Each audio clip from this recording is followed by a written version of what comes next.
Assalamualaikum warahmatullahi wabarakatuh. Kembali lagi bersama kami di Kreator Amatir. Kali ini kita akan melanjutkan cerita dari Bayangan Teluh. Namun kini kita akan masuk ke sudut pandang warga desa atau sudut pandang orang-orang desa setelah kematian Sari. Apa yang mereka temukan? Siapa yang dicurigai sebagai pengirim teluh dan bagaimana nasib keluarganya? Sebelum kita masuk ke ceritanya, seperti biasa, kami mohon dukungannya kepada teman-teman semua untuk membantu mengembangkan channel ini dengan cara klik subscribe, like, komen, dan juga share ke media sosial teman-teman semua untuk membantu mengembangkan channel ini. Dan tidak berlama-lama lagi, kita langsung saja ke ceritanya.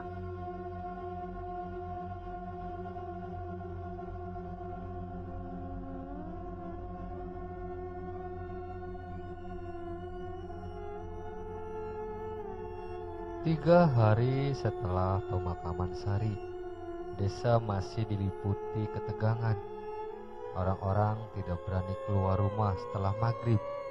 Namun, ada satu hal yang membuat bulu kuduk warga berdiri. Makam Sari selalu tampak basah oleh darah segar setiap pagi, meski tak pernah ada hujan di malam sebelumnya. Ibu Sari yang berziarah subuh hari selalu menangis, mencium bau anyir yang menusuk hidung.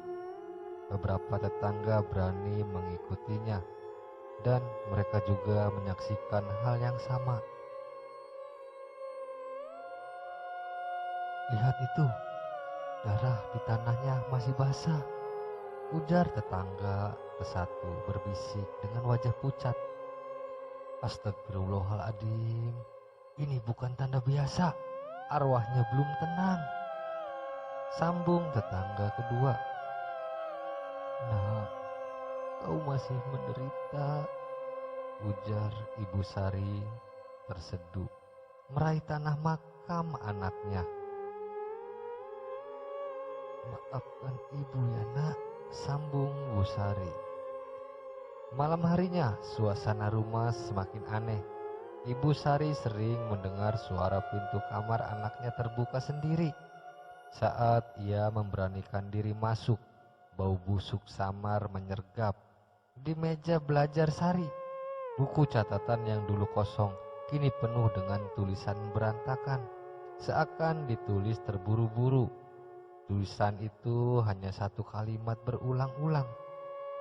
"Dia yang kau percaya, dialah yang mengirimku."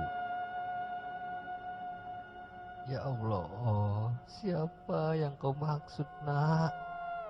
gumam Ibu Sari gemetar membaca tulisan itu. "Siapa yang tega?" sambungnya. Pada malam ketujuh setelah kematian Sari, warga berkumpul di rumah duka untuk membaca doa bersama. Di tengah bacaan Yasin, tiba-tiba lampu padam. Ruangan menjadi gelap gulita. Hanya suara doa yang bergetar bercampur dengan hembusan angin dingin. Lalu terdengar suara tawa lirih seorang perempuan dari arah kamar Sari. Panik merambat cepat di antara mereka. Beberapa orang pingsan, yang lain lari terbirit-birit keluar rumah. Ibu Sari terdiam di tempatnya, matanya menatap ke pintu kamar yang terbuka perlahan. Dari sana terlihat sosok Sari, pucat, kurus, dengan darah menetes dari mulutnya, berdiri diam menatap ibunya. "Bu, jangan percaya siapapun. Dia masih di sini," bisik sosok Sari. Seketika sosok itu menghilang, menyisakan bau amis dan tikar yang basah oleh darah. Doa-doa semakin keras dipanjatkan malam itu, tapi semua orang sadar kematian Sari bukanlah akhir.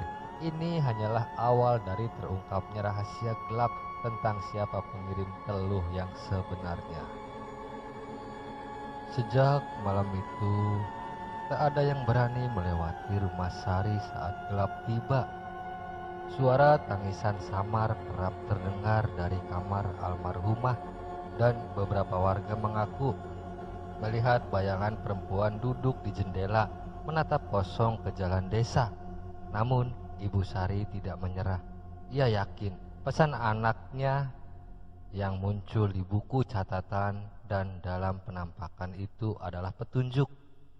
Ia pun mendatangi Mbah Karno, seorang tetua desa yang dikenal bisa membaca tanda-tanda gaib.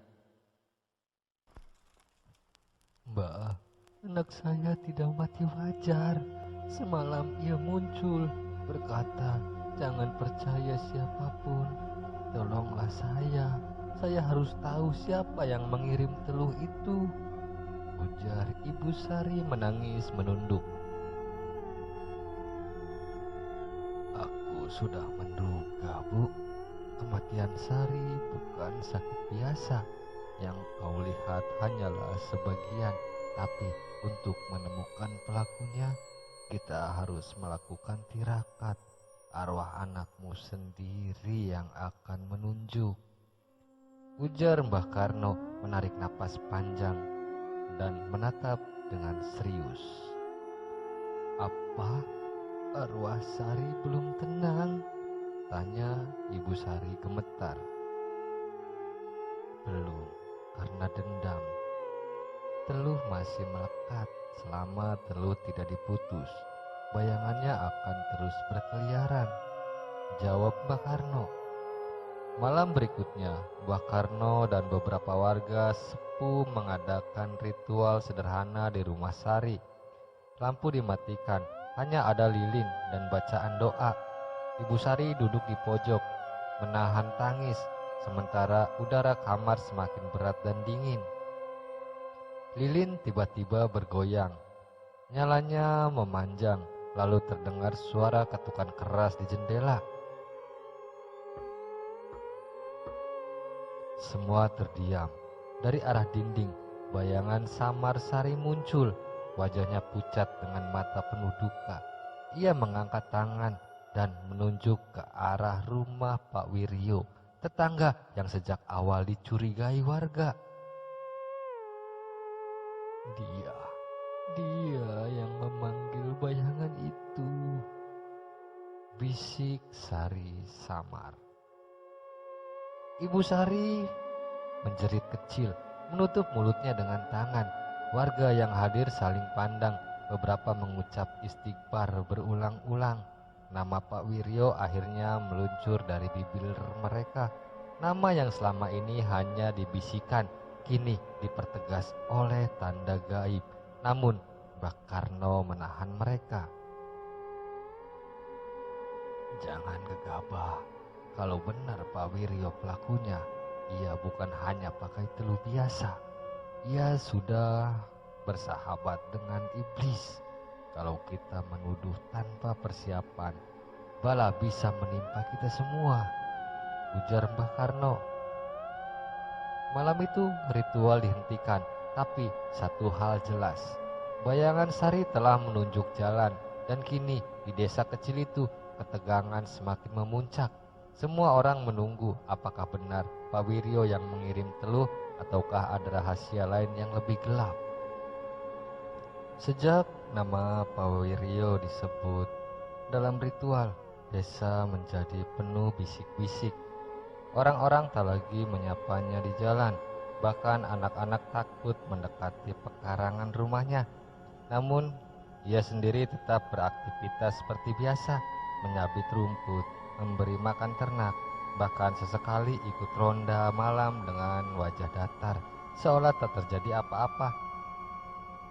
Tapi di balik ketenangan itu, Ibu Sari menyimpan pertanyaan yang membakar hati. Mengapa anaknya yang menjadi korban? Untuk mencari jawaban, ia kembali menemui Mbah Karno.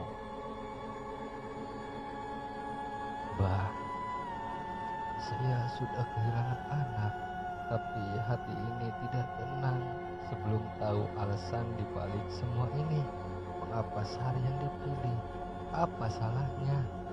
Tanya Ibu Sari menangis lirih. Dendam, Bu. Semua teluh lahir dari iri dan dendam. Aku mendengar kabar lama. Sari pernah menolak lamaran anak Pak Wiryo, bukan? Tanya Mbah Karno menghela napas, menatap kosong keluar.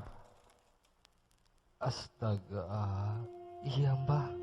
Setahun lalu anaknya Darmo memang pernah datang melamar, tapi Sari menolak dengan halus.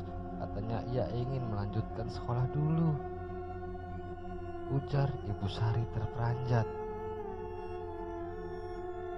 Itulah sebabnya penolakan itu menyalakan api bagi keluarga seperti mereka. Harga diri lebih besar dari logika, dan api dendam itulah yang kemudian ditukar dengan teluh. Ujar Mbah Karno. Mendengar itu, Ibu Sari lemas. Ia tak menyangka pilihan sederhana anaknya menolak lamaran bisa berubah malapetaka sebesar ini. Malam itu ia bermimpi. Dalam mimpi Sari datang dengan wajah pucat, duduk di sampingnya. Bu, aku tak pernah salah. Aku hanya ingin hidup tenang, tapi dendam mereka lebih kuat daripada doaku. Suara lirih Sari. Nah, maafkan ibu. Ibu tak bisa menjagamu. Ujar Ibu Sari menangis, menggenggam tangan Sari dalam mimpi. Jangan biarkan mereka bebas, Bu. Kalau tidak, bayangan ini akan mencari korban lagi. Ujar Sari lagi. Ibu Sari terbangun dengan air mata membasahi pipi. Mimpi itu meneguhkan hatinya. Ia tak boleh hanya menangisi nasib. Ia harus mencari jalan agar arwah anaknya benar-benar tenang. Sementara itu, desas-desus mulai semakin berani menyebut nama Pak Wiryo di depan umum. Bahkan ada warga yang bersumpah melihatnya berjalan sendirian malam hari ke arah kuburan tua, membawa kendi kecil yang ditutup kain merah. Kecurigaan bukan lagi sekedar bisik-bisik, ia berubah menjadi keyakinan. Di sisi lain, malam itu angin bertiup kencang. Suasana desa terasa berat, seakan langit menahan sesuatu yang ingin jatuh. Beberapa pemuda yang curiga pada gerak-gerik Pak Wiryo memutuskan diam-diam mengikutinya. Mereka bersembunyi di balik rumpun bambu ketika melihat lelaki itu berjalan pelan menuju kuburan tua. Di tangannya ia menggenggam kendi kecil berbalut kain merah. Langkahnya mantap, seakan sudah terbiasa. Lihat itu, betul yang dibilang orang. Dia bawa kendi merah. Ujar pemuda pertama berbisik dengan wajah tegang. Astagfirullah, itu pasti wadah teluhnya. Sambung pemuda kedua menelan ludah. Jangan dekat-dekat. Kalau dia tahu kita mengintai, bisa-bisa kita jadi korban berikutnya. Ujar pemuda ketiga dengan wajah cemas. Pak Wiryo berhenti di bawah pohon beringin tua. Ia duduk bersila membuka kain merah itu.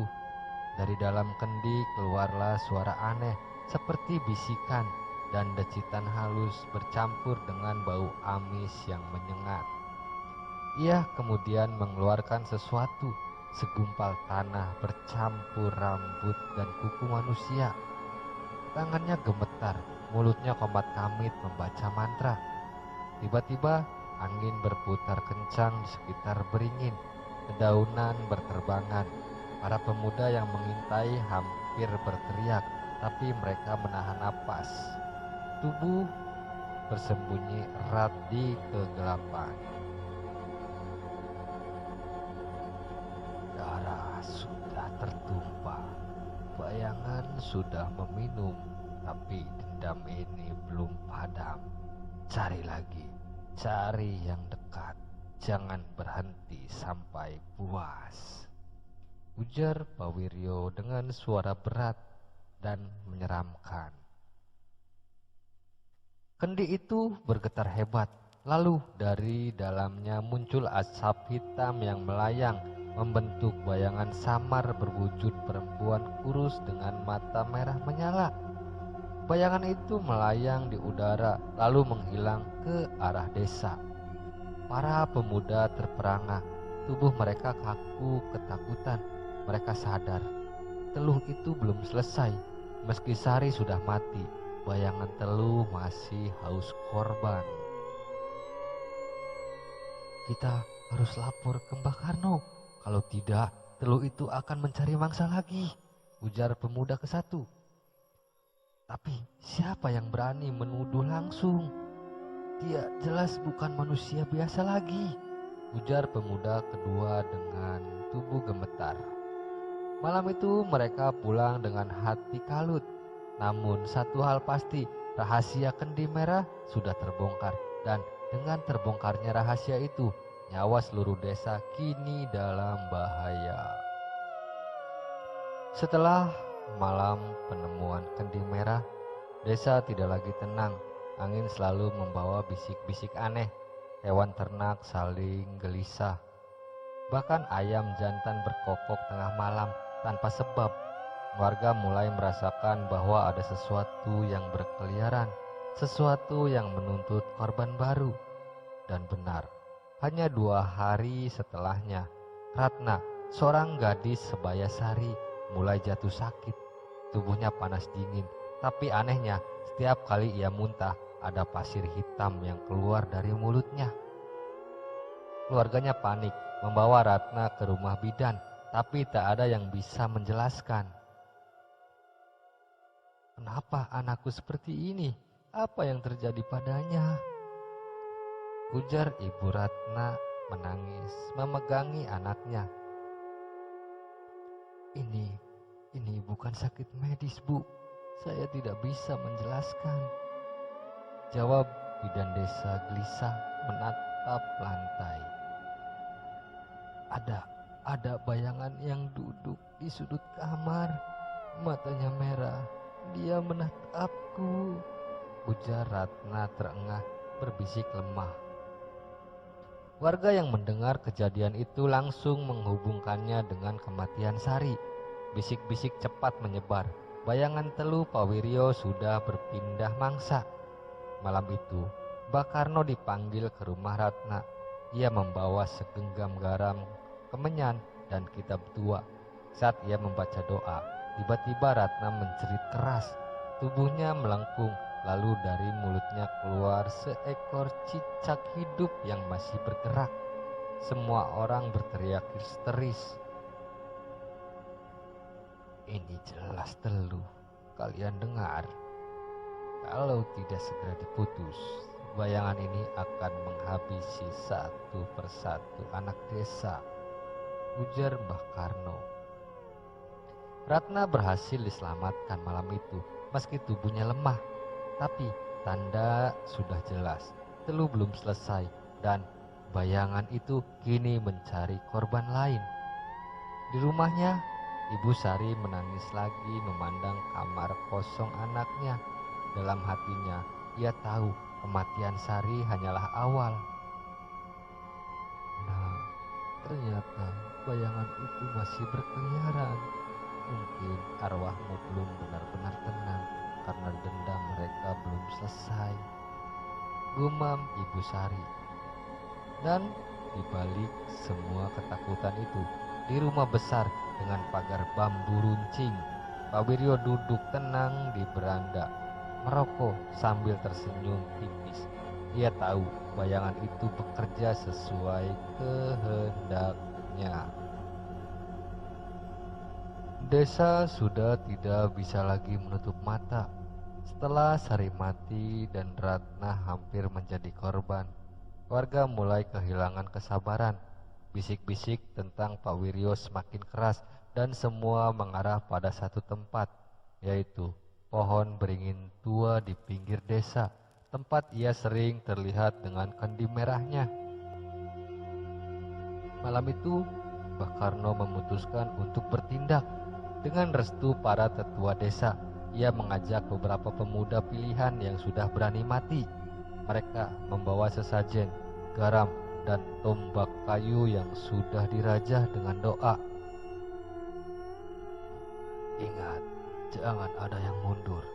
Malam ini kita harus memutus teluh itu.